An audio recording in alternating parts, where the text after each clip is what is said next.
Assalamualaikum warahmatullahi wabarakatuh. Selamat malam pemirsa Padang TV dimanapun Anda berada. Senang sekali saya Oktafril kembali hadir menjumpai Anda dalam program Dialog Letak Sumbar.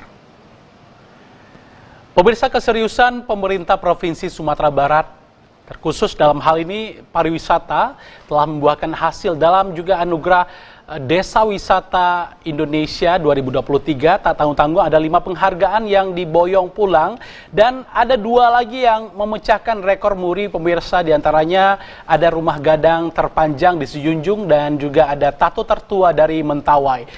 Dan kalau kita lihat dari 4.573 desa wisata yang ada di Indonesia yang mendaftarkan desa tersebut ke dalam ADWI 2023, yang terbanyak dari Sumatera Barat dan Jawa Timur, yaitu 40 desa wisata pemirsa.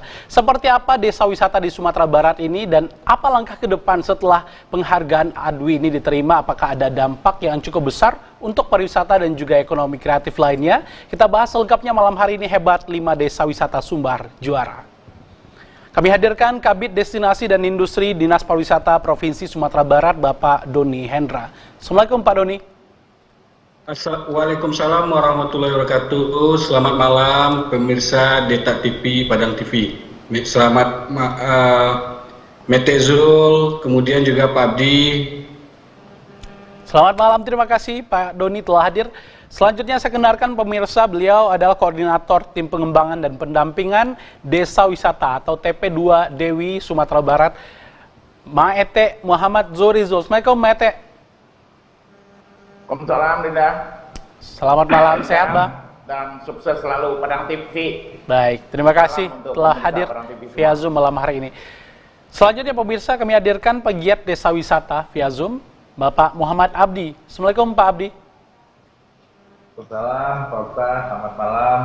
Selamat malam juga kepada pemirsa Padang TV. Baik, terima kasih Bapak telah hadir. Kami juga mengundang pemirsa untuk live hari ini, Sekretaris BPPD Sumatera Barat, Ketua Bidang Pengembangan Desa Wisata Bahari, TP2 Dewi Sumbar, Bapak Mabruri Tanjung. Kami masih menunggu, tapi kita lanjutkan dialog. Saya kepada Bapak Doni terlebih dahulu. Pak Doni, bagaimana perjalanan kita mendapatkan penghargaan ini? 5 penghargaan langsung didapatkan oleh Sumbar dalam ADWI 2023 ini. Terima kasih Dokter.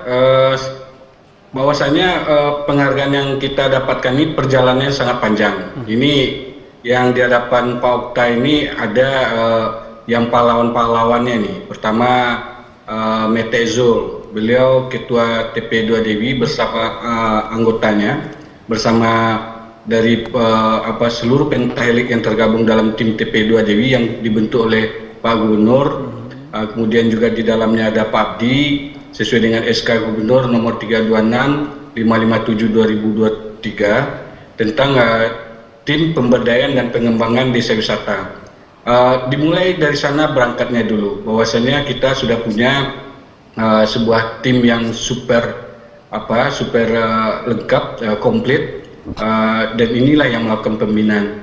Dan kemudian juga bahwasanya yang apresiasi desa wisata ini sebenarnya sudah dimulai sejak tahun 2021. Itu kita perwakilan kita yang muncul di tingkat pusat. Waktu itu ada 4 desa wisata. Yang pertama desa wisata Apar, kemudian desa wisata Kampung Selgo, kemudian desa wisata yang di Sungkur, dan ada juga yang lain. Kemudian di tahun 2022 ada 3 desa wisata kita yang mewakili. Itu desa wisata Grand Talau Park, kemudian desa wisata Siloke, kemudian desa wisata satu lagi saya lupa. Kemudian di tahun 2023, alhamdulillah ini yang sangat fenomenal bagi kita, bahwasanya ini sebagai kado kemerdekaan juga dan kado ulang tahun Sumatera Barat yang ke-78, kita mendapatkan 5 penghargaan di tingkat nasional apresiasi desa wisata. Dan yang kami sampaikan di sini kepada Dokter dan juga Metezul dan juga Pak Abdi, ini semua terjadi, ini adalah berkat kolaborasi kita bersama. Yang pertama tentu dari tim TP2 Dewi bersama Mete dan kawan-kawan, yang kedua dari Dinas Pariwisata Provinsi Sumatera Barat, Dinas Pariwisata Kabupaten Kota, semuanya kita berkolaborasi turun ke bawah di waktu pendataan di bulan Februari dulu. Dan alhamdulillah di waktu pendataan awal itu kita ada sekitar 326 desa wisata kita yang ikut. Benar yang disampaikan Pak Okta tadi bahwasanya kita bersama Jawa Timur dan juga Sulawesi Selatan itu mengirim desa wisata terbanyak di tingkat nasional.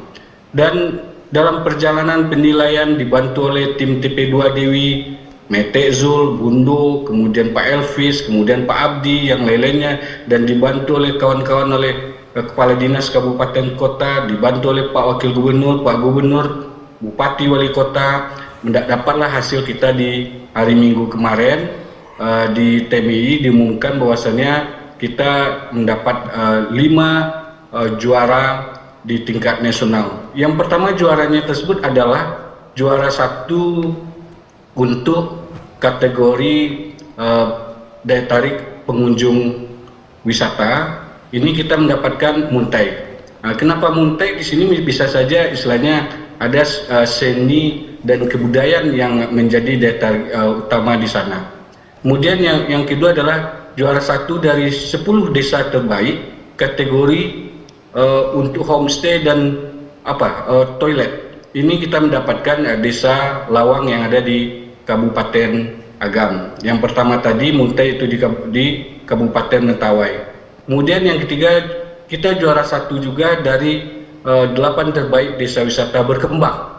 Itu untuk desa wisata Kampung Adat. Kemudian juara harapan dari 8 terbaik desa wisata maju untuk desa wisata Kubu Gadang yang ada di Kota Parangpanjang.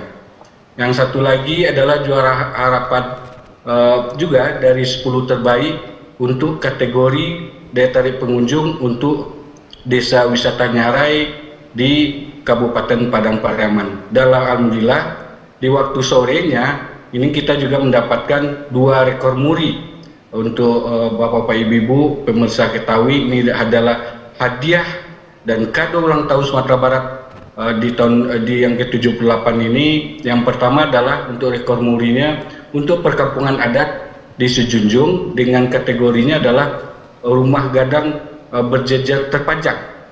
Kemudian yang kedua adalah desa wisata Muntai, itu adalah dengan tato tertuanya.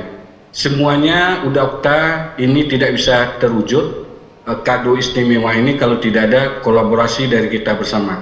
Kami dari Dinas Pariwisata, Pak Gubernur, Pak Wakil Gubernur mengucapkan ribuan terima kasih pada kawan-kawan yang telah berkolaborasi secara bersama-sama sehingga kita mendapatkan hadiah yang istimewa di ulang tahun Sumatera Barat yang ke-78 pada tanggal 1 Oktober 2023 nanti, Dokter.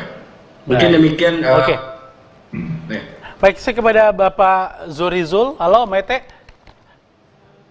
Apa yang Mete rasakan, apresiasi seperti apa setelah mendapatkan terbaik 5 desa wisata yang pada malam Anugerah Adwi 2023 kemarin?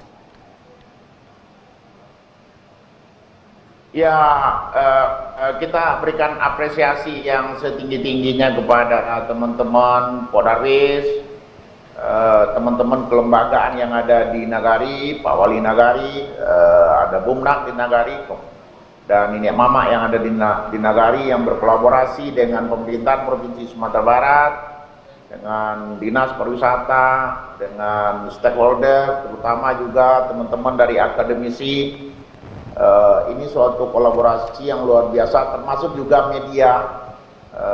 Kita juga melibatkan teman-teman dari media, ada Mona Siska yang juga menginformasikan apa itu yang dimaksud dengan desa wisata. Nah, dari kolaborasi ini yang membuahkan hasil luar biasa untuk Sumatera Barat. Kita juga kaget 3 juara 1 kita raih dan 2 rekor muri kita raih. Nah, ini membuktikan bahwa Sumatera Barat itu memang mempunyai potensi yang luar biasa untuk pariwisata masa depan. Nah, jadi saya mengatakan Indah Desa Wisata itu adalah pariwisata masa depan. Karena 2012 ketika saya mengikuti forum East Asia Latin Amerika dengan Bapak IGD Ardika, kebetulan mewakili delegasi Indonesia untuk forum tersebut, memang pariwisata masa depan itu sudah bergeser. Jadi ada pariwisata yang dari pemahaman objek wisata bergeser ke pariwisata rasa, but tourism is feel. Jadi pariwisata itu sudah bergeser sekarang, bahwa pariwisata sesungguhnya itu adalah rasa. Nah, pariwisata sesungguhnya itu adalah cerita, adalah pengalaman. Nah, inilah pariwisata masa depan, desa wisata yang sesungguhnya, dan itu dibuktikan oleh teman-teman penggiat Pak Abdi yang luar biasa, juga turun ke bawah, membina teman-teman dan teman-teman lainnya, luar biasa. Kita apresiasi seluruh teman-teman yang berkolaborasi, termasuk juga Pak Doni yang juga ikut kalang kabut turun ke bawah. Itu mungkin. Baik, oke. Saya juga kepada Pak Abdi selaku pegiat desa wisata, seperti apa sibuknya persiapan Pak dan teman-teman dalam menyiapkan semua ini sehingga kita membawa 5 penghargaan sekaligus pada ADWI 2023 ini. Terima kasih Pak. Izin saya mau kirim pantun buat Pak Doni satu dulu nih Pak. Cakep. Sama Pak Zurizul, lurus jalan ke Payakumbuh, belok jalan ke Biaru.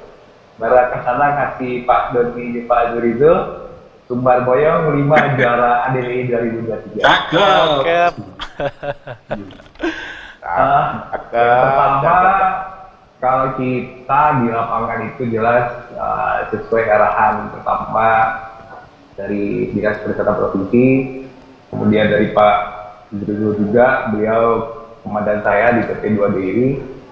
Kalau saat persiapan, teman-teman rasanya sudah memulai ini jauh mungkin sebelum pelaksanaan kegiatan ADWI.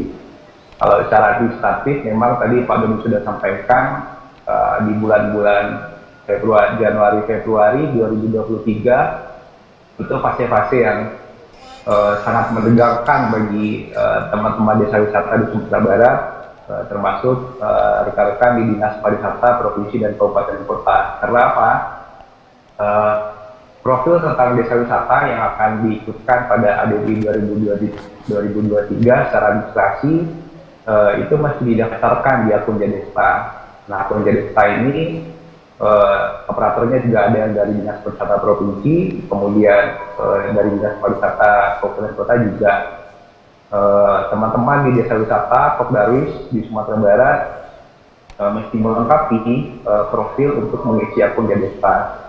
Dan profil ini tentu tidak bisa dibuat seketika dan diinput pada saat pendaftaran itu, tetapi proses ini sebetulnya yang menjadi bagian penting dari spirit kebersamaan di kampung, di desa wisata, di nagari-nagari ketika teman-teman para pelaku desa wisata, Pokdarwis, pengelola itu mencoba memetakan potensi apa yang ada di daerah mereka masing-masing. Kemudian potensi ini dibuatkan narasinya, kemudian dilengkapi dokumentasinya, dan inilah yang diinputkan ke akun Jadesta. Nah, di sini kita melihat memang ada komitmen bersama ketika semua pihak, baik itu di nagari ada Pak Wali Nagari, kemudian kalau di kota mungkin ada Pak Camat, Pak Lurah, kemudian Ketua Pokdarwis, kemudian anggota Pokdarwis, termasuk yang saya lihat di lapangan itu minyak mama, bentuk kanduang, jadi pandai, para pemuda juga ikut bersama-sama untuk mempersiapkan bagaimana agar desa wisata mereka masing-masing itu dapat memenuhi syarat administrasi untuk didaftarkan di akun Jadesta. Dan proses ini ada yang dilakukan secara langsung di lapangan, teman-teman PPDW turun, teman-teman dari kampus juga turun, kemudian juga ada proses pendampingan kita lakukan secara online, seperti Mentawai dan beberapa daerah lain. Dan closingnya itu pada akhir Februari 2023. Saya rasa di situ sebetulnya pauta spirit kebersamaan bukan pada endingnya juara sekarang, tapi lebih kepada proses sebelumnya itu yang menentukan keseriusan kebersamaan dari semua pihak yang ada di Nagari, dukungan dari Dinas Pariwisata Kabupaten Kota, dukungan dari Dinas Pariwisata Provinsi. Kalau bagi saya mungkin poinnya di sana Pak Lukas. Proses sebelum ini yang akhirnya menghantarkan Sumatera Barat ke ADWI 2023 dapat 5 juara ini. Baik, oke. Artinya memang persiapannya juga sudah cukup panjang ya Pak Abdi ya. Lalu apa kekasan dari 5 yang didapat penghargaan oleh 5 daerah ini Pak? Kan ada 40 nih yang kita daftarkan ke ADWI. Kenapa 5 ini yang terbaik? Kalau dari pandangan Pak Abdi, memang keseriusan dari para pegiat wisata, Pok Darwis, apalagi Pak jadi faktor pendukung lainnya? Saya rasa panitia, tim juri, Kementerian Pariwisata patut dan pantas memberikan apresiasi ini kepada Sumatera Barat. Karena keelokan alam Sumatera Barat dengan segala potensi yang ada, kemudian diiringi dengan tata kelola masyarakat yang dipagar dengan filosofi orang Minang, ada yang bahasa Sara, bahasa Kitabula. Ini yang menjaga tatanan sosial, modal sosial masyarakat kita dalam mengelola destinasi, mengelola objek wisata di Sumatera Barat. Kemudian diiringi juga dengan rasa tanggung jawab bersama ini dari segenap komponen yang ada di Nagari, yang ada di desa wisata. Tentu juga tadi Pak Dodi juga sudah sampaikan kebersamaan ini. Saya kebetulan di beberapa daerah mendampingi tim juri ADWI ketika visitasi lapangan sekitar bulan Mei 2023 itu, ya memang rata-rata ada catatan mereka itu yang dibanding dengan daerah lain, ada kearifan lokal masing-masing yang tentu itu menjadi poin tersendiri di Sumatera Barat. Baik, artinya tidak hanya berbicara tentang keindahan saja Pak Abdi ya, tapi banyak indikator-indikator dan instrumen lainnya. Saya kepada Pak Maite Zorizol kembali. Maite, apa saja indikator-indikator penilaian untuk bisa mendapatkan penghargaan ADWI ini Pak Bang Zorizol? Ya, sebelumnya Pak, saya jelaskan bahwa desa wisata ini tidak serta-merta ketika ADWI aja dia muncul. Dia berproses 10 tahun yang lalu. Jadi itu hanya dilakoni oleh beberapa orang. Jadi seperti kampung adat itu kita inisiasi sejak lama. Sejak Siloke, belum ada ADWI ini. Lawang itu 10 tahun kita siapkan menjadi. Jadi tidak serta-merta hari ini jadi, bukan begitu, setahun 2 tahun ini. Pembinaan masyarakat itu bukan setahun 2 tahun ini. Jadi ketika dia sudah menjadi ekosistem pariwisata, nah itu didaftarkan apa-apa yang menjadi indikator dari desa wisata itu. Yang pertama, dia memiliki homestay. Itu salah satu penilaian dari desa wisata itu. Terus dia mempunyai toilet yang bersih. Terus dia mempunyai aircraft, ada kerajinan di situ. Seperti Lawang itu bukan kita melihat pemandangan danau itu sebagai desa wisata. Jadi saya berkali-kali menyampaikan bahwa desa wisata itu bukan objek wisata di desa, ya, bukan objek wisata di desa. Tapi apapun yang ada di desa itu, ya, kearifan lokal, budaya, bagaimana wisatawan hidup di alam bersama dengan masyarakat desa, itulah desa wisata sesungguhnya. Jadi bukan kita mengelola objek wisata di desa. Apapun yang ada di suatu desa itu, Nagari itu menjadi daya tarik wisata. Nah, ada kerajinan tangan di situ yang menjadi salah satu indikator produk-produk UMKM yang menjadi peningkatan ekonomi dari masyarakat. Terus juga ada budaya, ada seni tradisi di situ yang juga menjadi daya tarik wisata di desa wisata itu. Nah, juga kelembagaannya. Nah, kelembagaan ini juga bukan serta-merta hadir ketika ADWI ini. Jadi jauh sebelum ada ADWI ini, bahwa sebelum namanya Pok Darwis, kita kasih namanya Forum Agrowisata, menjadikan dia lahir menjadi Pok Darwis. Jadi memang proses menjadikan desa wisata itu tidak juga ketika apa yang sudah ada di desa itu menjadi suatu hal yang penilaian dari kementerian. Dan juga dengan sudah ada disiapkan itu, nah kementerian tinggal meminta diinput lah homestay-nya, diinput lah foto-foto dari homestay-nya, foto toiletnya, foto kerajinan tangannya, seni-seni budayanya, video-video. Nah itulah yang diinput oleh Dijadesta yang dibuka oleh kementerian. Nah artinya apa? Bahwa desa wisata itu memang berproses dari masyarakat dan untuk masyarakat. Nah, sekarang ukurannya apa sukses? Nah, bagi saya ukurannya suksesnya desa wisata itu ketika seluruh stakeholder itu bersatu dan dia memberikan dampak ekonomi secara berkelanjutan terhadap masyarakat, nah barulah dia bisa dianggap sebagai desa wisata yang sukses. Apalagi dia sudah berkolaborasi dan bermitra. Nah, seperti si Junjung itu 2016 mitra dengan Bank BCA, beberapa belum ada ADWI, beberapa kasur ininya itu disupport dan pemerintahnya juga support toilet-toilet yang ada di kampung adat itu. Kalau tidak ada homestay dijadikan rumah-rumah adat itu dijadikan homestay, dia tidak bisa dinyatakan sebagai desa wisata. Nah itu beberapa indikator yang ada di desa itu. Termasuk juga kelembagaan kerjasama antara Kodarwis dengan Bumnak. Nah itu menjadi penilaian dari desa wisata. Mungkin itu, Indauta. Baik, oke. Saya kepada Bapak Muhammad Abdi kembali. Pak Abdi, proses atau tahapan yang dilalui itu seperti apa saja Pak untuk bisa mencapai penghargaan ADWI ini? Apakah memang dari tim pusat atau Kementerian Pariwisata langsung turun ke lokasi di saat sudah masuk beberapa besar, atau kita cukup dengan kirim data atau video saja? Enggak, yang pertama itu tadi Pak Budi sudah sampaikan mapping potensi yang diinput di akun Jadesta. Kemudian dari akun Jadesta itu tim ADWI melakukan verifikasi.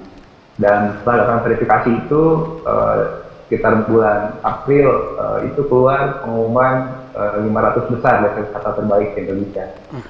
500 besar, kemudian ada 300 besar, kalau saya tidak salah 100 besar, dan terakhir itu 75 besar desa wisata terbaik.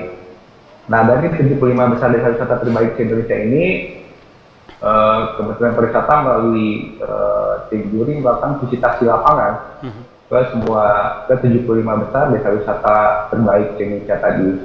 Nah dari hasil visitasi di Banjuri ini, ketika kita melihat dari kategorinya itu, maka potensial desa wisata tadi dikelompokkan kepada beberapa kategori yang sudah disampaikan oleh Pak Doni tadi. Pertama ada desa wisata dari sisi penilaiannya kelembagaan, kemudian daya tarik wisata, kemudian homestay dan toilet, kemudian souvenir, kemudian digital kreatif. Nah, 5 komponen ini yang mungkin dilebur oleh tim juri untuk mengambil yang terbaik di antara masing-masing desa wisata yang ada di Indonesia ini. Ternyata tahapannya itu, Pak Ustaz. Apa pengalaman selama proses itu, Pak Muhammad Abdi? Dari mulai 500 besar, lalu 400 besar, kan kita ada 40 yang dikirim ya? 400 ya Pak Doni ya? Kemarin 326. 326. Pengalaman, ya saya justru malah lebih kepada pengalaman teman-teman pegiat desa wisata di daerah, di nagari, di kabupaten kota, Pak Ustaz. Artinya ini sebuah momen sebetulnya ketika ada sebuah kompetisi, ada penilaian, tidak hanya mempersiapkan kelembagaan, kemudian aspek daya tarik, aspek homestay dan toilet itu, aspek kreatif, tetapi ya yang paling menarik itu bagi saya adalah spirit kebersamaan tadi yang saya sudah sampaikan. Berbagi porsi, berbagi tugas di antara teman-teman pengelola desa wisata, Pokdarwis. Kemudian ini Maete, Komandan PT Dewi Sumbar yang tidak henti-hentinya Halo Pak Abdi. Halo Pak Muhammad Abdi. Baik, seperti jaringan terputus. Pemirsa, kami akan juga bahas nanti seperti apa saja dampak ke depan dengan penghargaan ADWI 2023 ini. Lalu dengan ADWI 2 tahun sebelumnya, apakah sudah ada dampak untuk perubahan dan semua lini atau multiplier efek dari desa wisata tersebut? Kita bahas lengkapnya di segmen kedua. Tetap bersama kami akan kembali.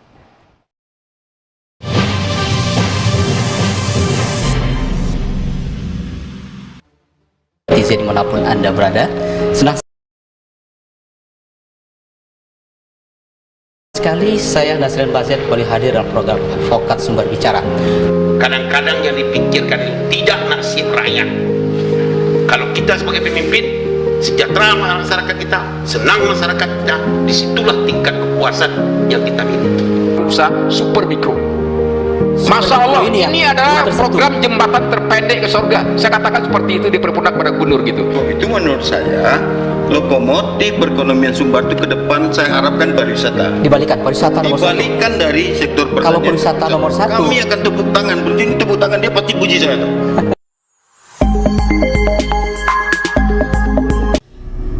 Kebakaran menghanguskan gedung bekas Kanwil Pajak DJP Sumbar Jambi di kawasan Air Tawar, Kecamatan Padang Utara pada Minggu pagi. Korban ditemukan Rabu siang dalam kondisi meninggal dunia, berjarak sekitar 100 meter dari lokasi kapal yang ditumpangi korban karam. Seorang pelaku pencabulan anak di bawah umur diringkus Satreskrim Polresta Padang di daerah Mata Air, Kecamatan Padang Selatan, Kota Padang. Dalam penangkapan, petugas harus memberikan tembakan peringatan karena pelaku mencoba melawan. Pelaku berinisial AM berusia 27 tahun. Diduga melakukan aksi pencabulan terhadap anak di bawah umur yang dilakukan sejak 2021 lalu, bahkan korban hingga hamil. Razia yang dilakukan pada Minggu dini hari tersebut menyasar identitas pengunjung, khususnya anggota TNI yang kedapatan mendatangi tempat hiburan malam. Pelaku sempat berupaya melawan dan melarikan diri saat ditangkap di daerah Ulak Karang, Kota Padang pada Rabu dini hari. Tanpa membuang waktu, unit Reskrim Polsek Batang Anai kemudian berkoordinasi dengan tim Kelewang Satreskrim Polresta Padang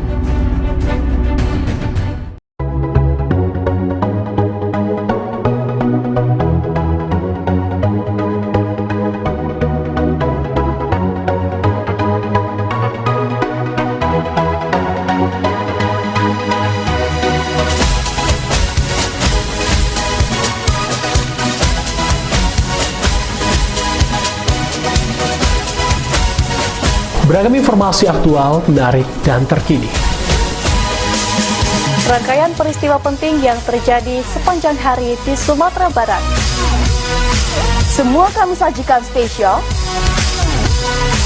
di waktu pagi, sore, dan malam Anda.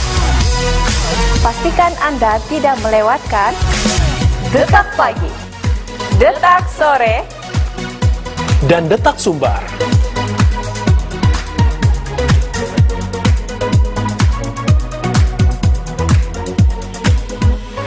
Pemirsa, Anda masih menyaksikan Galanggang.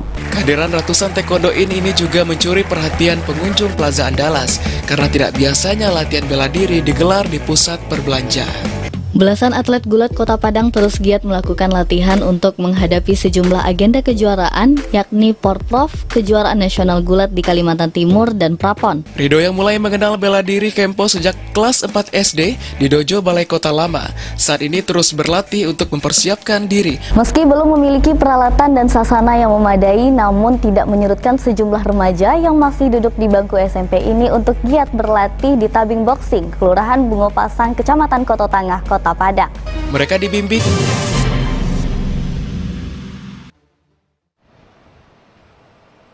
Terima kasih pemirsa, Anda masih bersama kami dalam Dialog Detak Sumbar. Kita masih membahas topik malam hari ini tentang hebat 5 desa wisata Sumbar juara.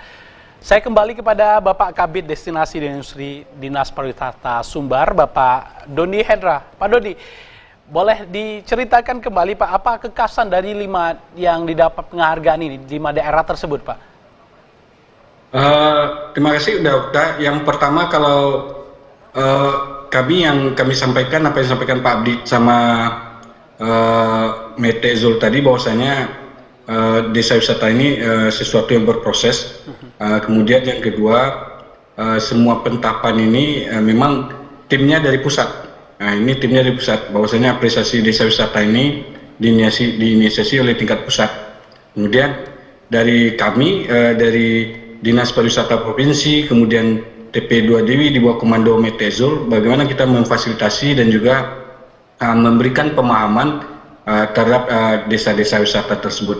Kalau berbicara dari 5 yang terpilih ini, semuanya tentu adalah hak veto daripada tim juri ADWI itu sendiri. Kalau kita lihat keunikan yang pertama, kenapa Muntai itu menang, memang dari daya tarik pengunjung tersebut ada kekhasan desanya, yang bahwasanya di sana ada sebuah seni dan kebudayaan yang nilainya sangat luar biasa, sehingga salah satunya adalah tato tersebut, kemudian yang lain, dan kami melihat bahwasanya yang Muntai maupun Mentawai ini perlu kita angkat, karena Muntai ini menjadi atau Mentawai ini menjadi sebuah solusi ke depan kita nantinya, bahwasanya di sana juga ada sesuatu yang khas.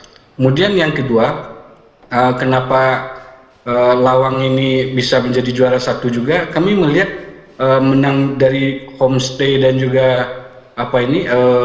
toilet ini, kami melihat bahwasanya di sana homestay-nya itu ada yang berlandaskan rumah adat yang terjaga kekhasan lokalnya, dan di sana juga bahwasanya ada semacam pelayanan yang sangat prima terhadap wisatawan yang datang, salah satunya memiliki standar daripada toiletnya. Kemudian kalau yang istilahnya kampung adat yang menang, nanti Mete bisa menambahkan bahwasanya memang kampung adat ini kalau dari pentapan daripada 4 pentapan desa wisata itu sendiri, dari rintisan, berkembang, maju dan mandiri, memang kampung adat masih di tahap untuk berkembang, dan mudah-mudahan ini bisa terangkat ke depannya. Yang untuk Nyarai ini memang menjadi juara harapan, tapi ini adalah juara harapan untuk daya tarik pengunjung tingkat nasional, bukan tingkat Sumbar lagi, tingkat nasional. Berarti ada sebuah sisi-sisi yang tim juri di tingkat pusat menjadikan bahwasanya yang desa wisata Nyarai ini memang kategorinya itu lebih kepada daya tarik pengunjung. Yang terakhir adalah yang desa wisata Kubu Gadak, ini sesuatu yang luar biasa. Mereka bersaing itu adalah di desa wisata pentapannya tingkat maju. Tingkat maju. Kalau tingkat maju ini sudah menjadi sebuah penghargaan daripada nasional, bahwasanya yang Kubu Gadang sudah naik levelnya dari berkembang kepada menjadi sebuah desa yang ke arahnya maju. Tapi pentapan semuanya ini UDOKTA itu adalah hak mutlak dan hak vetonya daripada tim juri dari Kemenparekraf. Dan kami, betul yang disampaikan oleh Pak Abdi tadi dan disampaikan Mete tadi, disinilah kekuatannya Sumatera Barat, bahwasanya dengan adanya juara 1 tersebut 3, juara harapan 2, mendapatkan 5 trofi, kemudian mendapatkan 2 rekor muri. Ini semuanya adalah kolaborasi kita bersama. Baik. Tidak bisa Sumatera Barat bisa berprestasi di tingkat ADWI di 2023 ini kalau tanpa ada Mete dan kawan-kawan. Tidak bisa juara tanpa Pak Abdi dari sisi akademisi yang lain. Tidak bisa juga kata Mete kalau tidak ada dukungan daripada kawan-kawan daripada media massa. Semuanya kita berkolaborasi. Pak Gubernurnya datang waktu malam itu, dan Pak Wakil Gubernurnya menemani kita di waktu puasa loh, udah di waktu puasa. Itu hadiah puasa yang sangat istimewa. Saya melihat Mete ini agak pucat waktu di kampung adat waktu itu. Tapi beliau sangat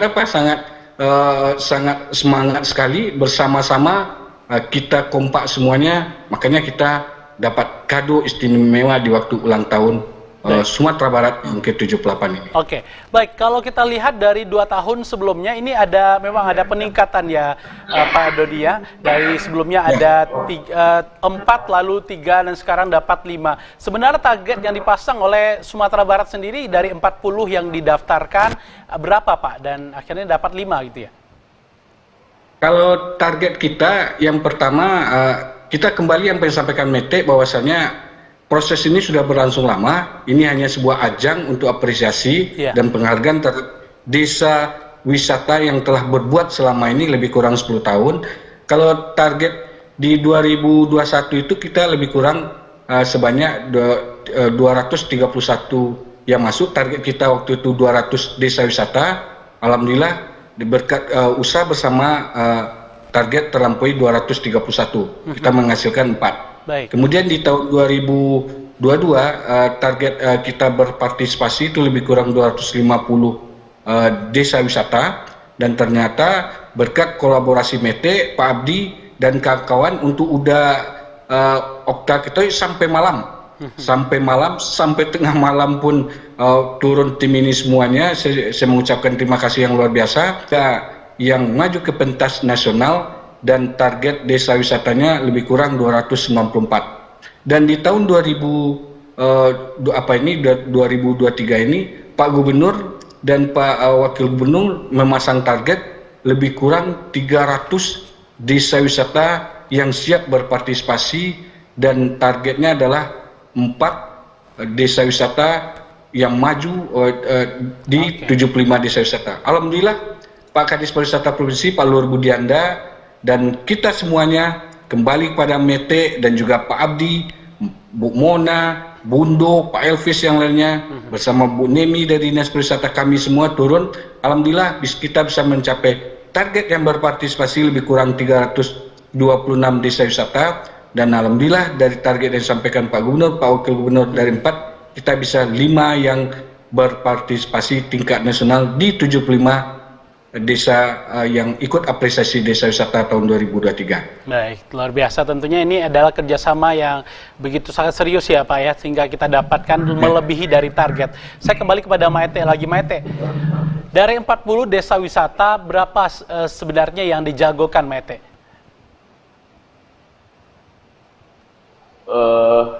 Dari 329 maksudnya? Maksud saya 40 tersebut berapa yang ingin dibawa pulang? Kekuatan-kekuatan lain mungkin yang cukup rasanya sudah memenuhi syarat tapi tidak masuk dalam kategori, tidak masuk dalam penghargaan, hanya 5 yang kita dapatkan. Nah, jadi begini Pak Okta, sebetulnya ada beberapa desa wisata yang memang mereka itu sudah bagus survive. Cuman kadangkala beberapa teman-teman itu terkendala dengan menginput data ke data yang disediakan oleh kementerian. Nah, ini juga menjadi suatu kendala dari teman-teman pengelola desa wisata. Beberapa desa wisata itu dia mempunyai kelebihan yang bagus, tapi terkendala dengan menginput video, menginput data dan lain. Nah, itu yang kita edukasi. Nah, sebetulnya target kita dari 40 itu sekarang sudah 13 desa wisata yang mendapatkan anugerah desa wisata. Nah, mudah-mudahan tadinya target kita berpikiran 3 desa wisata untuk Sumbar, tapi ini menjadi 5 yang mendapatkan nominasi nasional. Nah, ini suatu prestasi yang luar biasa oleh Pemprov Sumatera Barat. Dan kita dikagetkan juga dengan 2 rekor muri itu, 3 juara 1 dan 2 rekor muri. Nah, saya sebetulnya agak kecewa kenapa nggak tambah 1 lagi rekor muri. Nagari Lawang itu ada kacang terenak di dunia gitu ya. Harusnya ada 3 rekor muri. Itu memang diajukan juga Mete ya, kacang terenak itu ya? Iya, beberapa itu. Nah, jadi menarik Pak Okta. Jadi desa wisata itu kan ada ketakutan orang terhadap pariwisata. Nah, desa wisata inilah jawabannya sesungguhnya. Bahwa yang dinilai dari desa wisata itu adalah ketika nagari-nagari yang mempunyai potensi wisata di Sumatera Barat, ketika mereka menjaga budayanya. Nah, itu yang mendapatkan, banyak yang mendapatkan apresiasi. Dia menjaga nilai-nilai luhur kearifan lokal dari alamnya, dari masyarakatnya. dia menjaga kebersihan dari nagarinya. Nah, dia juga menjaga nilai-nilai tradisi yang ada di nagari. Nah, dari pengalaman desa-desa wisata yang mendapatkan anugerah desa wisata itu ternyata memang yang mendapatkan anugerah ketika nagari atau desa itu dia menjaga nilai-nilai budayanya. Nah, ini terbalik dari apa pemikiran dari orang-orang selama ini bahwa pariwisata itu merusak nilai-nilai budaya dan agama. Nah, itu yang kita buktikan sekarang, bahwa ketika budaya terjaga seperti Sungai Batang, ketika nilai-nilai budaya di Sungai Batang itu terjaga, dia masuk ADWI. Nagari Sumpu yang saya dengan Profesor Eko Alvarez almarhum menginisiasi 2016-17. Nah, ketika homestay, rumah adat mereka jadikan homestay, nah masyarakatnya ramah dengan tamu. Nah, sekarang sudah dikunjungi oleh tamu-tamu dari sekolah-sekolah internasional menginap di situ. Nah, kegiatannya apa di desa itu? Mereka tidak melihat objek wisata, mereka berkegiatan apa yang menjadi kegiatan dari masyarakat sekitar. Jadi mereka menginap 2 malam di Nagari Sumpu itu.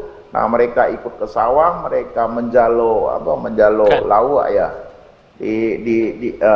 dan belajar silat, belajar randai. Nah, itu yang menjadi daya tarik. Mereka main layang-layang, mereka belajar bikin rendang. Nah, itu yang dinamakan desa wisata.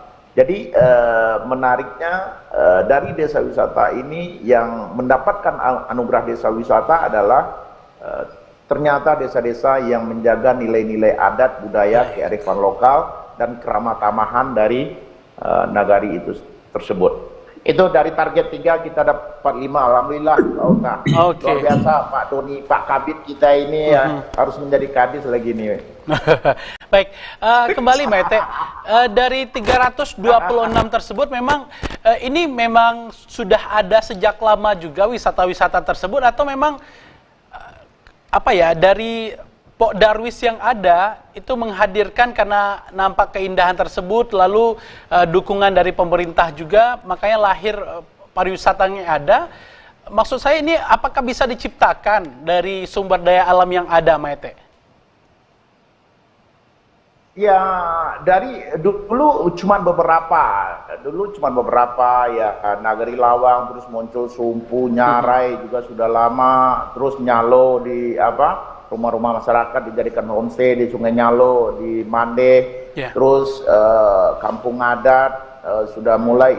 Nah, tapi ini menjadi suatu harapan baru bagi nagari-nagari. Dia mendaftarkan diri, ingin juga nagari dia menjadi desa wisata. Nah, disinilah peran dari pendampingan yang dilakukan oleh tim pengembangan dan pendampingan desa wisata yang di-SK-kan oleh Pak Gubernur, berkolaborasi dengan Dinas Pariwisata Provinsi, berkolaborasi dengan kampus. Nah, ini kampus yang banyak bergerak di sini.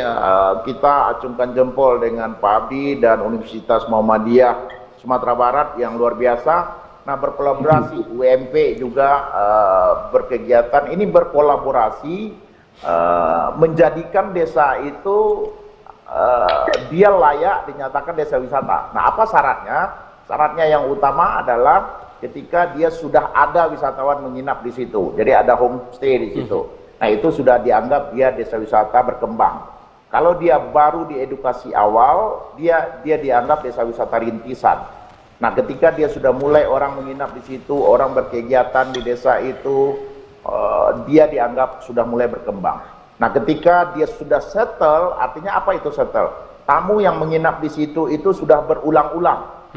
Ya, dan masyarakatnya sudah mendapatkan dampak dari orang menginap di desa dan berkegiatan di desa. Nah, itu sudah dikategorikan maju seperti Kubu Gadang. Nah, di akhirnya semuanya dia menjadi desa wisata mandiri. Nah, apa itu mandiri? Itu yang menjadi program unggulan dari Pemprov. Mandiri itu maksudnya itu yang dinamakan masyarakat madani itu tadi.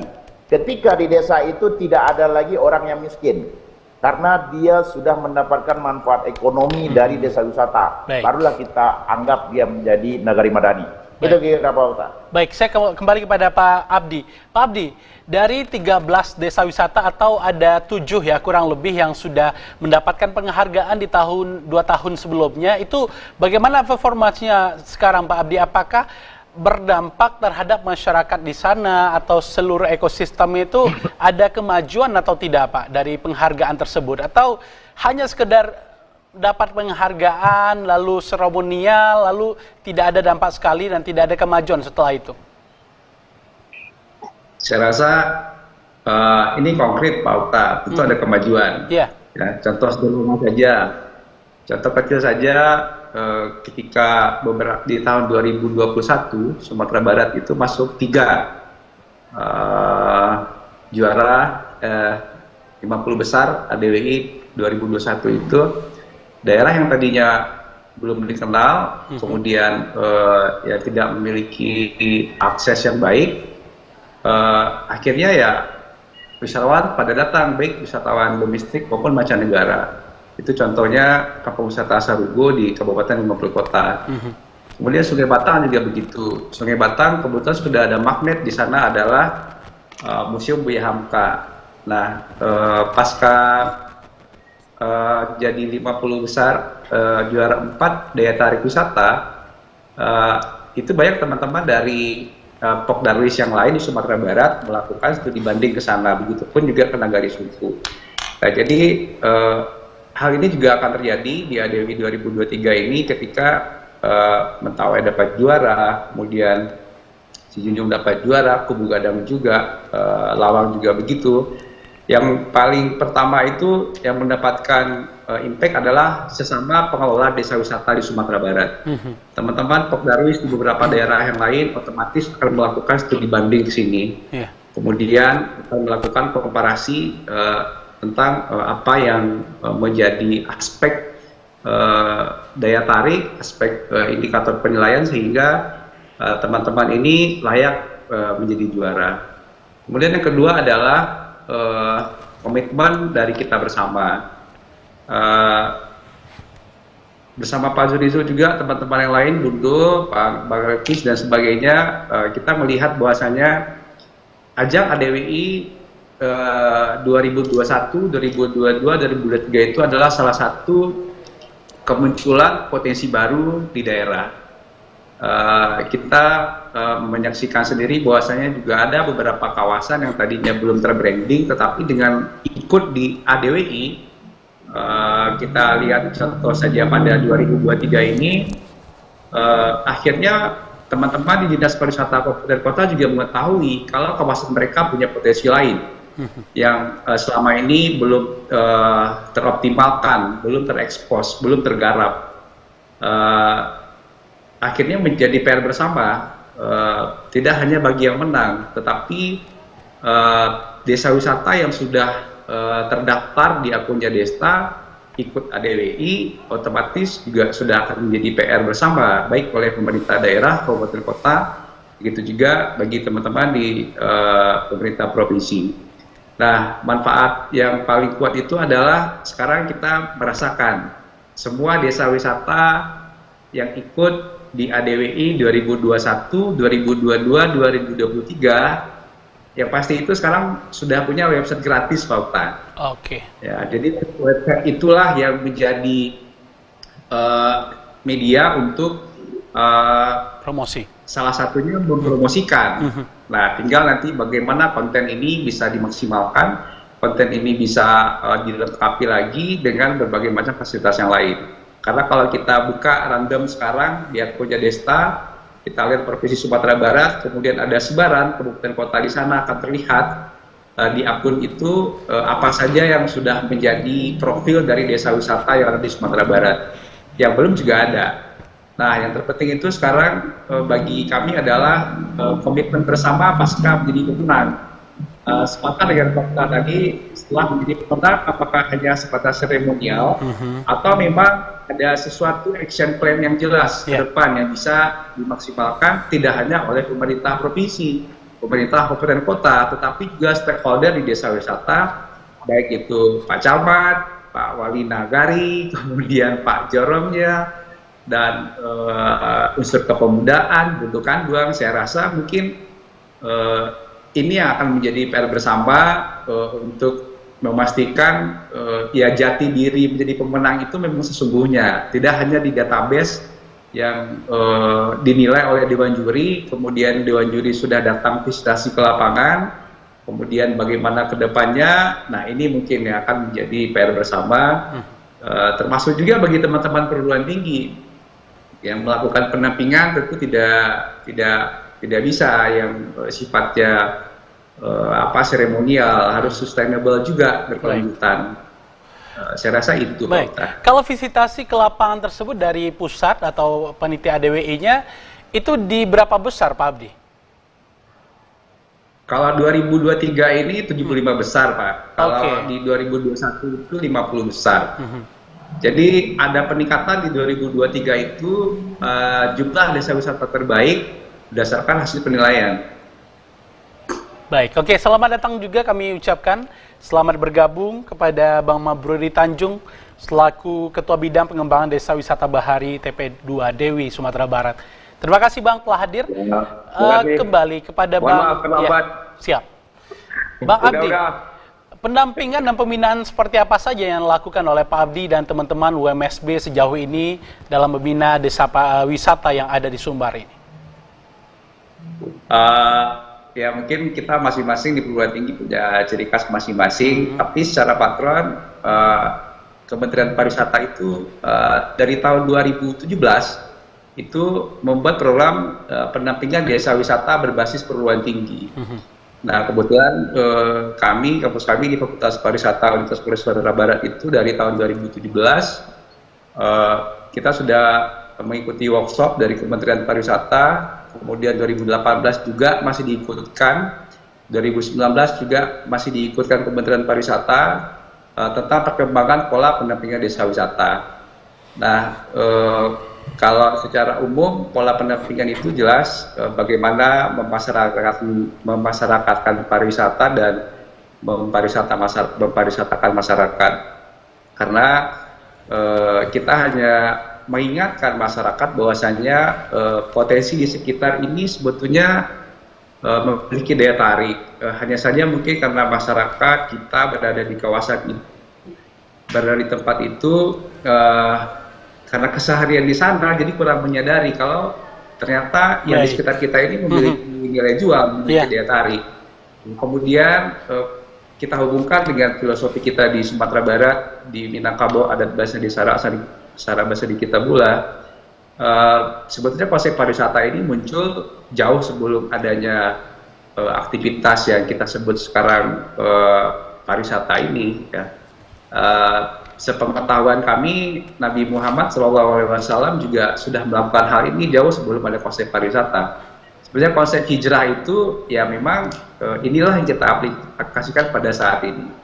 Sekarang kita baru mengenal ada wisatawan dan ada tuan rumah. Ya, Nabi Muhammad jauh hari sudah mencontohkan itu kepada kita. Ketika kaum Ansar bertindak sebagai tuan rumah, kemudian kaum Muhajirin bertindak sebagai wisatawan. Kaum Muhajirin tidak pernah meminta sesuatu yang lebih pada kaum Ansar terhadap kedatangan kaum Muhajirin ke kota Madinah. Tetapi mereka menyampaikan bahwasanya apapun yang ada di kota Madinah, apapun yang dipersiapkan oleh kaum Ansar, kaum Muhajirin sepenuhnya akan menerima dan menempati apapun yang diberikan oleh kaum Ansar. Nah, saya rasa konsep pariwisata ini sangat dekat dengan nilai-nilai religiusitas, spiritual, tidak bertentangan dengan keyakinan kita sebagai Muslim, apalagi dengan adat, karena pariwisata itu yang memang melestarikan yang dilakukan. Saya rasa konsep utama pendampingan kita lakukan seperti itu, Pak Okan. Baik, oke, saya kepada Bang Mabruri.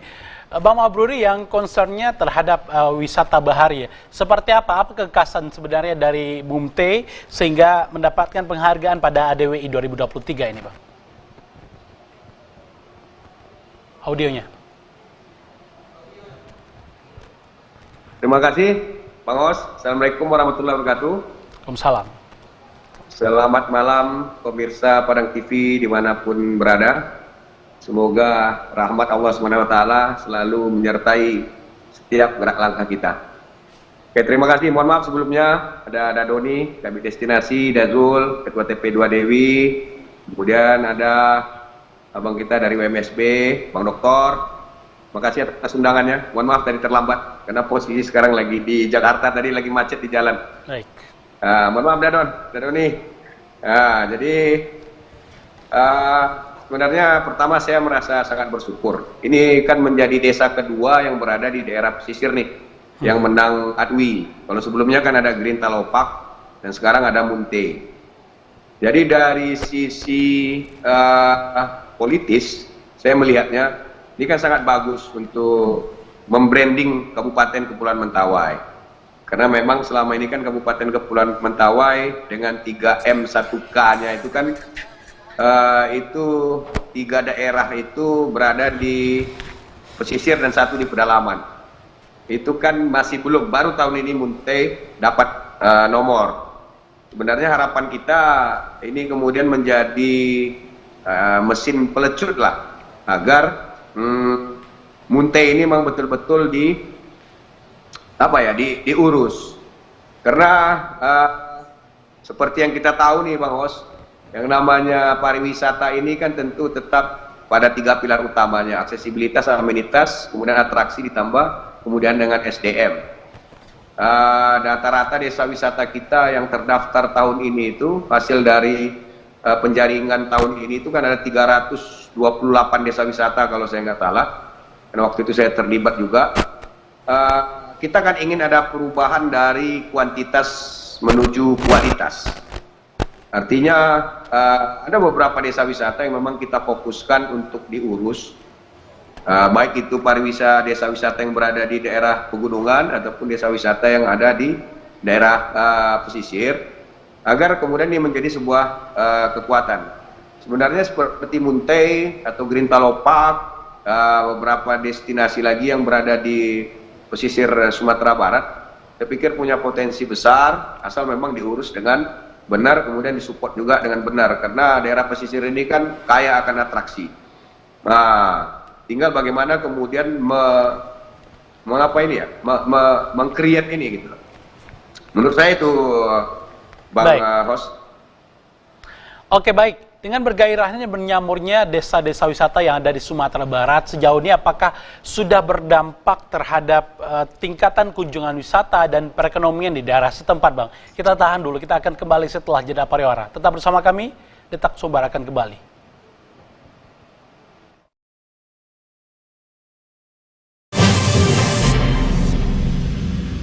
Oleh Rudi Antoni, seorang mantan atlet tinju Sumatera Barat yang sehari-hari berprofesi sebagai penjual santan di Pasar Tabing. Meski tidak ditunjang dengan fasilitas yang lengkap seperti ring tinju ataupun peralatan lainnya, mereka tetap bersemangat menjalani latihan setiap sore. Kita tidak melarang hak untuk berkreasi. Kita tersebut tidak punya tempat lagi, tidak punya sarana lagi untuk berjualan. Honorer ini jumlahnya 400.000 lebih, kawan-kawan. Kebijakan ini tidak ada jaminan bahwasanya guru honorer akan sejahtera. Kontroversi, kritisi sebuah kebijakan, perdebatan ilmiah antar agen perubahan bangsa, semua terangkum dalam program Mimbar Mahasiswa Mengupas Realitas. Setiap hari Kamis pukul 21.00 waktu Indonesia bagian Barat. Di serupa tekanan biasa setiap hari Senin sampai hari Jumaat pukul 5 sore sampai pukul 6 petang. Dalam video yang nampak di sana video ko juga jadi viral di Facebook, di Instagram, di Twitter. Karena es tu nampak kira-kira segadang kelereng lah gitu ya. Oh, lado lah turun tadi mantin. Bara gini. Tadi 75. Oh, 75. Nah, di sana Polres Pasaman melakukan pemusnahan barang bukti narkotika hasil tangkapan Polres Pasaman selama operasi anti Singgalang. Itu kalau bisa yang nggak usah yang anak buahnya, kepalanya tangkap. Kepala gengnya tangkap udah tuh. Tidak disangka sirigo-rigo pipik 92 makan padi kah? Kita cukupkan sampai risiko, insya Allah besok kalau ada panjang rezeki murah kita bersua kembali. Wabillahi taufik wal hidayah. Wassalamualaikum warahmatullahi wabarakatuh. Detak mudia segala kabar ado. Berubah ni kalau sesuai agama kan bermanfaat bagi orang banyak. 17, oh berarti lama juga nunggu ya? 5 bulanan ya? Karena nunggu semua valuables, intangibles itu sangat nilainya sangat tinggi. Tadi punya online shop yang bergerak di bidangnya. Berarti Papa jarang pulang ini?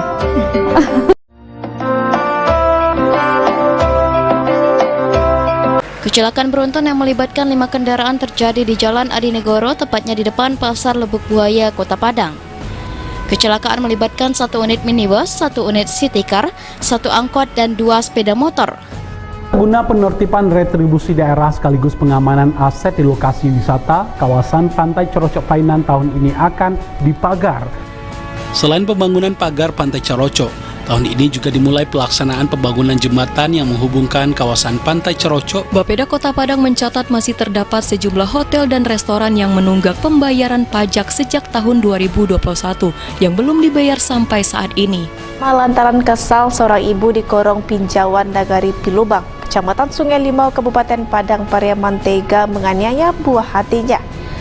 Hingga hari ini masih ada sekitar 117 kepala keluarga korban gempa yang berada di Nagari Kajai, Kabupaten Pasaman Barat masih tinggal di hunian sementara.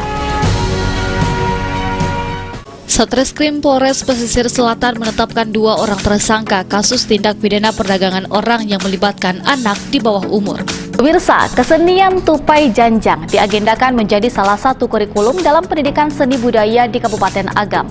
Kesenian tersebut merupakan kesenian turun-temurun dari Nagari Tigo Koto Silungkang. Kesenian yang mengandung filosofi kehidupan dan pesan moral kepada masyarakat. Tanaman yang diduga bunga bangkai atau dengan nama latin Amorpop halus titanum ini ditemukan tumbuh di halaman rumah Aji Siman dengan ketinggian sekitar 40 cm. Pemerintah Provinsi Sumatera Barat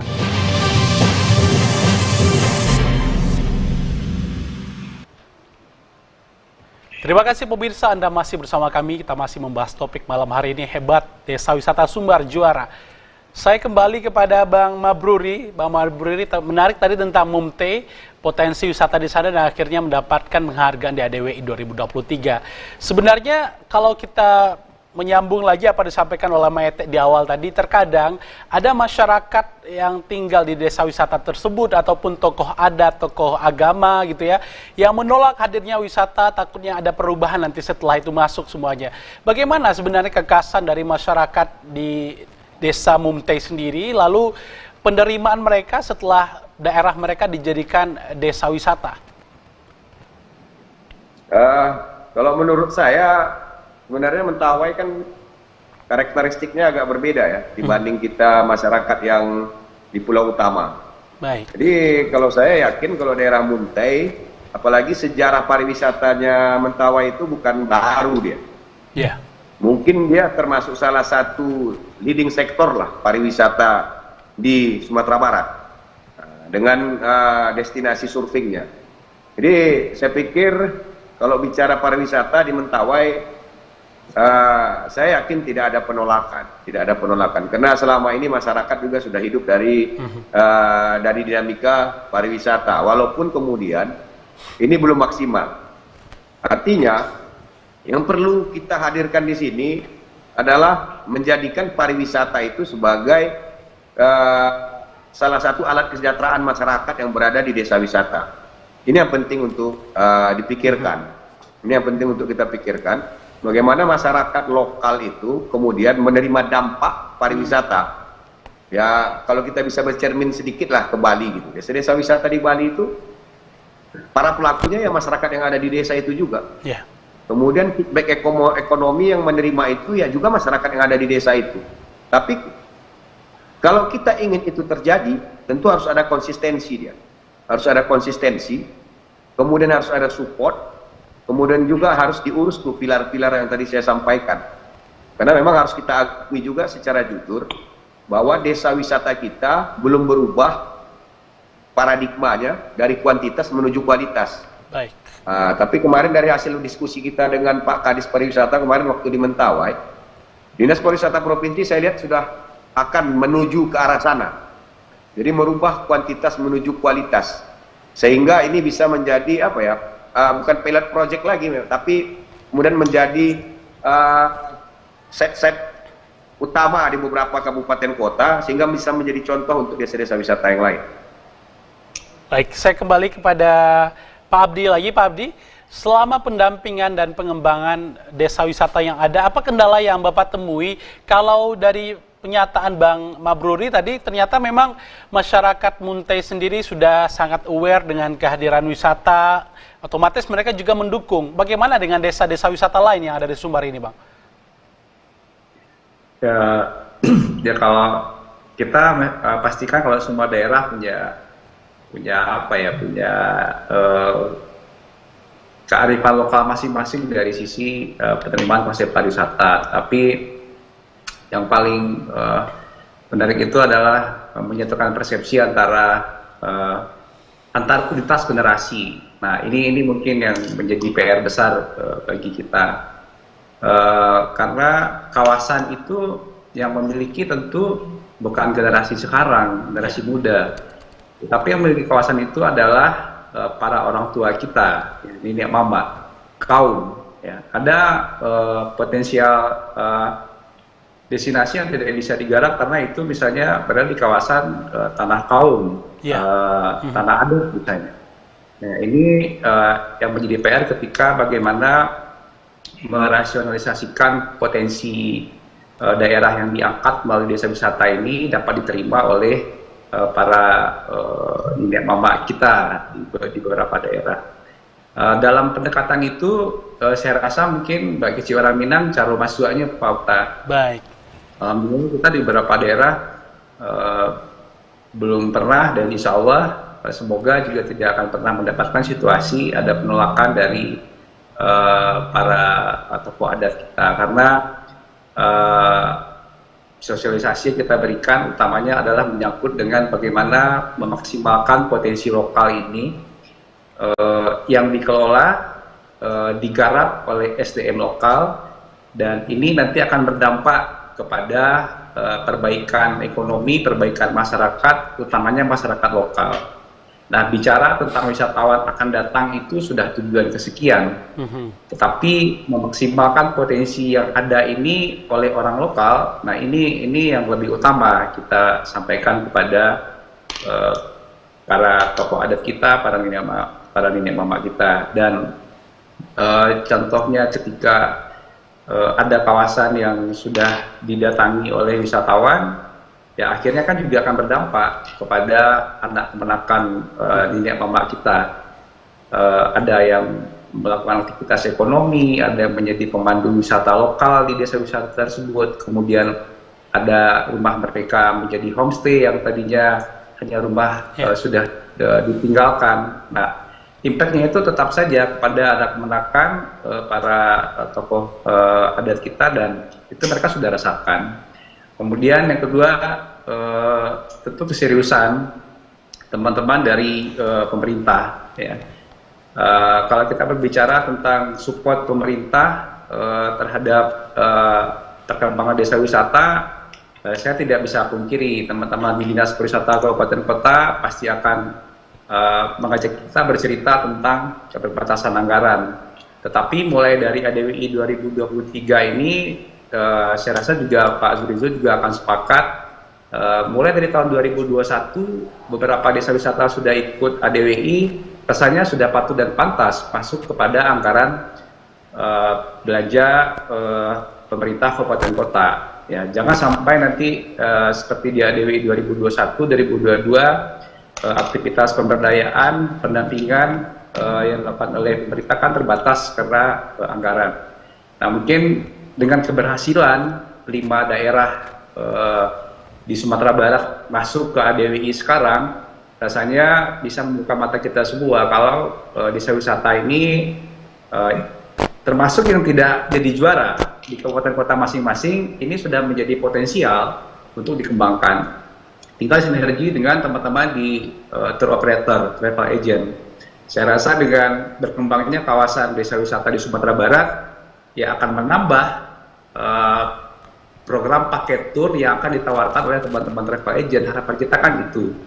Nah, bagaimana sinergi ini bisa dikolaborasikan juga dengan teman-teman pelaku usaha tour operator agar desa wisata yang sudah dikembangkan, baik itu sekarang statusnya rintisan, berkembang, maju. Kalau mandiri kita belum ada di Sumatera Barat.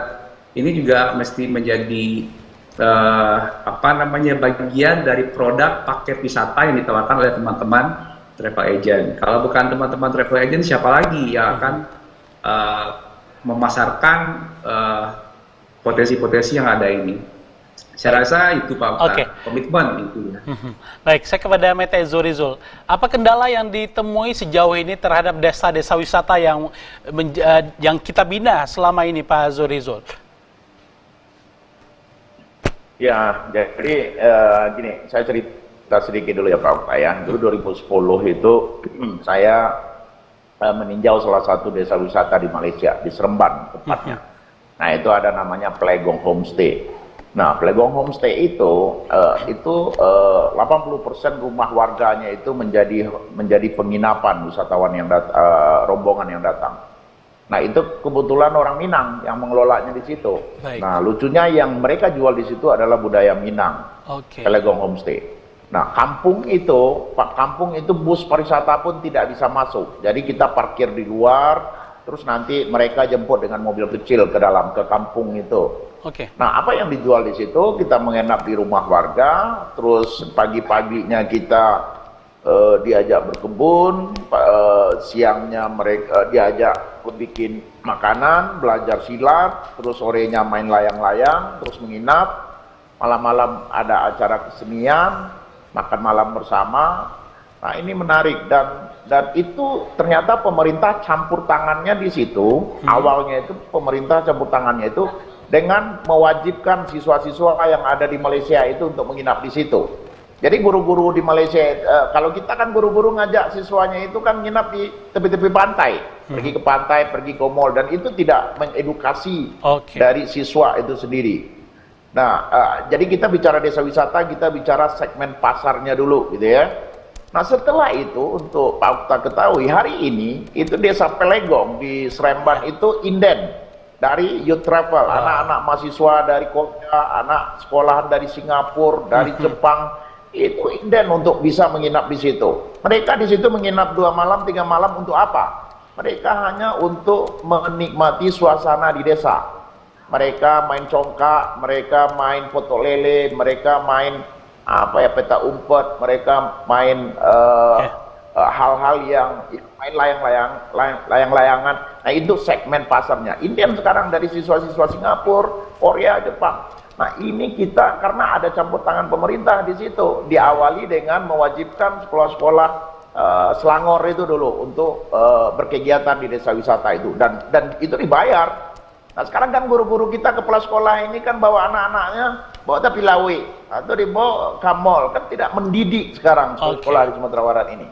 Tapi ketika mereka bawa misalnya ke Sisawa, di Sisawa itu nanti guide-guide di Sisawa bawa lah guru geografinya. Ini goa, ini stalaktit, ini stalagmit. Nah, ya, ini geopark, ini yang dinamakan geopark. Ini nah, bebatuan yang sekian. Itu edukasi di desa wisata itu. Ini yang tidak dipahami. Nah, mereka menginaplah di desa itu. Nah, permasalahannya adalah karena pemerintah dalam artian kabupaten kota yang saya apresiasi hari ini adalah Kabupaten Sejunjung. Karena itu bupatinya itu anggarkan bikin toilet di rumah-rumah adat yang sekarang menjadi juara itu. Itu dibikin oleh pemerintah toilet, karena toilet menurut masyarakat dengan toilet menurut kita orang berwisata itu berbeda levelnya. Kalau berwisata itu toiletnya bintang 3 atau 4 lah minimal, baru kita bisa. Terus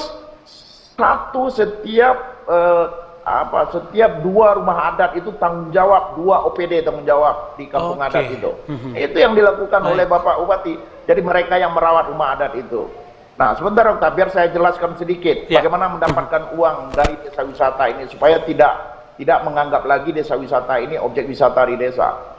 Nah, ketika itu sudah disiapkan amenitinya, disiapkan literasinya oleh teman-teman kampus, cerita di desa itu, dia menjadi produk wisata yang ready to sell. Nah, siapa segmen pasarnya? Nah, itulah orang-orang rombongan.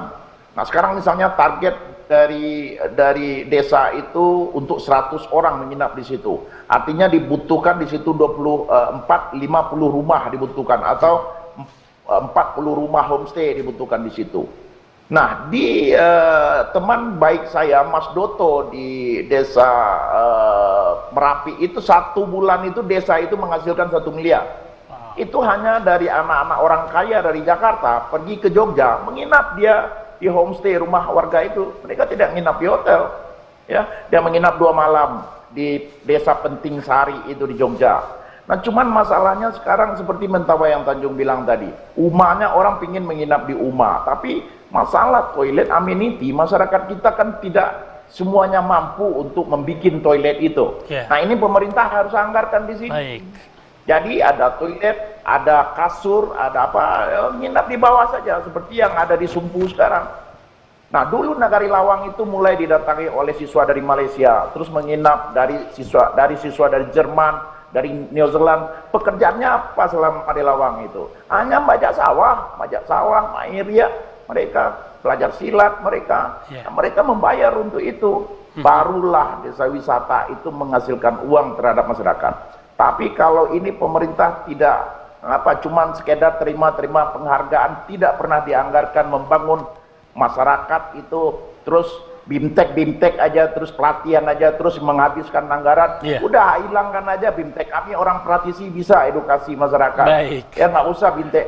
Keluarkan uang itu, bangun toilet, ya, jadikan 10 rumah ada toilet bersih, jadi homestay itu jadi uang bagi masyarakat. Itu mungkin Pak. Ini. Udahlah, nggak ada gunanya bintek lagi itu. Ya, masyarakat Minang ini kalau uang datang, ada uang, ya, hanya tersenyum surang sama. Nggak perlu diajan dia tersenyum atau keramah tamahan orang Minang ini ketika ada uang masuk. Kalau tidak masuk, makanya nggak bisa sadar wisata orang awak. Nah, tapi kalau ada uang distimulus diberikan oleh APBD, provinsi berkolaborasi dengan kabupaten, bangun toilet di rumah-rumah warga di Monte, Madoba, di mana lagi Tunjung, di Katiet, Mapadegat, itu umah-umah itu orang banyak ingin menginap di situ, tapi toilet tidak ada. Nah, di sini peran pemerintah untuk ke depan. Bagi saya anugerah-anugerah ini biasa-biasa saja menurut saya. Yang terpenting itu harus ada ekonomi berdampak terhadap warga sekitar. Udahlah, kurangilah bintek-bintek pelatihan segala macam itu lagi. Baik, artinya memang keseriusan dari pemerintah setempat juga sangat mendukung untuk pariwisata tersebut. Saya kembalikan kepada Bapak Dodi. Pak Kabid, bagaimana Pak Kabid? Sedikit. Misalnya bintek, jangan lagi bintek itu di hotel terus. Ya, gimana? Saya kembalikan Pak Kabid. Gimana Pak Kabid? Ini biasanya dari Dispar nih yang banyak bintek ini. Terima kasih dokter. Jadi kita udah lengkap. Ada BT, ada Bung Tanjung, kemudian Pak Abdi, memang betul itu. Makanya mulai tahun ini Pak Gubernur sudah menginstruksikan ke seluruh OPD untuk melaksanakan kegiatan di desa wisata. Nah, Pak Gubernur sudah menginstruksikan ini. Tinggal lagi OPD-OPD ini mau nggak patuh akan instruksi Pak Gubernur. Salah satu contohnya kita dari Dinas Pariwisata itu sudah mulai melaksanakan beberapa kegiatan di desa wisata. Karena kalau kita melaksanakan kegiatan di desa wisata, dokter, itu langsung dirasakan manfaatnya oleh pengelola desa wisata tersebut, dari makannya, dari penginapan yang lain-lain. Itu sudah kita mulai. Kemudian yang kedua, di tahun 2024 nanti, saya setuju sampaikan oleh Bro Tanjung tadi itu. Ini teman selam saya, beliau turun di laut, saya di atasnya. Saya bagian apanya, bagian satgas sarana prasarananya waktu itu. Kita dalam rangka menjadikan dari quantity menjadi quality, kita merencanakan di 2024 membantu daripada dokumen perencanaannya. Ini perlu untuk Bapak-Bapak ketahui, karena kita takut apabila desa wisata tersebut sudah dikenal, pembangunannya, kemudian tata kelola dan tata letaknya asal saja, ini tidak bisa menjadi sebuah desa wisata yang lebih baik. Itu yang kita bantu di tahun 2024 nanti. Kemudian benar yang disampaikan Mete tadi, inilah sebenarnya kolaborasi yang diharapkan itu, Dokter. Yang pemerintah provinsi mengerjakan apa, pemerintah kabupaten kota mengerjakan apa. Kalau dari provinsi itu ada bantuan keuangan khusus dan ada hibah yang nanti kita bisa berikan kepada desa wisata tersebut. Tapi dari pemerintah terdekat daripada pemenang ini itu juga kita harapkan. Kita hari ini punya 12 desa wisata yang berprestasi. 2021 4, 2022 3, 2023 ada 5. Mau kita kemanakan? Apakah cukup hanya betul? Saya setuju apa disampaikan oleh Mete tadi. Apakah hanya sampai di euforia kemenangan? Tidak. Makanya ini butuh kita bersama. Saya berharap di sini termasuk dari pemerintah kabupaten kota setempat. Karena kenapa, Dokter? Yang desa wisata ini bisa masuk apresiasi desa wisata ini, SK-nya itu dikeluarin oleh Bupati Wali Kota loh. Istilahnya SK untuk desa wisata ini adalah SK Bupati Wali Kota. Tentu di sini ada kepedulian langsung daripada Bupati Wali Kota, terutama yang menang ini aja dulu. Yang 12 ini, bagaimana kepeduliannya? Seperti yang Bro Tanjung sampaikan tadi, aksesibilitasnya, belum kita berbicara atraksi yang lainnya. Kemudian kita berharap juga di sini adalah kepedulian daripada nagari setempat, Dokter. Nagari itu sudah ada aturan bahwasannya nagari hari ini bisa memberikan sebagian dana yang ada di nagari tersebut untuk pembangunan dan pengembangan daripada desa wisata. Dan kita juga membantu daripada dari pemerintah provinsi menghubungkan dengan beberapa bank yang dana CSR-nya. Pertama yang sudah kita dapatkan dengan Bank Nagari, kemudian juga rencana 1 minggu 2 minggu ini adalah dengan Dirjen Perbendaharaan yang ada perwakilan di Sumatera Barat ini adalah dari sisi bantuan revitalisasi homestay yang ada di desa wisata dengan bunga yang ringan. Ini ada beberapa upaya yang kita lakukan, tapi yang kita minta ini jadi catatan Mete Zul memang benar bahwasanya bagaimana kita bersama. Perintah dari Pak Gubernur, dari pemerintah provinsi sudah jelas, Dokter, Pak Abdi, Bro Tanjung dan juga Pak Mete, bahwasanya perintah Pak Gubernur, instruksi Pak Gubernur secara lisan, bahwasanya menyampaikan seluruh istilahnya kegiatan di tahun 2023 dan 2024 wajib di desa wisata. Kalau itu saja sudah dilaksanakan oleh seluruh OPD yang dari Sumatera Barat, saya yakin istilahnya tingkat pemanfaatan yang disampaikan oleh Bro Tanjung tadi untuk ekonomi masyarakat akan tercipta dengan sendiri. Mungkin demikian yang saya jawab. Saya suka yang berapi-api dari Mete Zul, kemudian dari Bro Tanjung dan juga Pak Abdi. Terima kasih banyak Mete Zurizul, terima kasih banyak Pak Doni, Bang Tanjung, juga Bang Abdi telah hadir malam hari ini dalam dialog Hebat Wisata Sumbar Juara di ADWI. Pemirsa, semoga ini menjadi inspirasi dan juga motivasi untuk desa-desa wisata yang lain yang ada di Sumbar ini, termasuk sekarang yang ada potensi untuk menjadikan desa-desa wisata untuk perubahan ekonomi dan dari berbagai sektor kesejahteraan untuk masyarakat tentunya. Saya Oktavriel beserta kerabat yang bertugas pamit. Wassalamualaikum warahmatullahi wabarakatuh. Selamat malam. Sampai jumpa.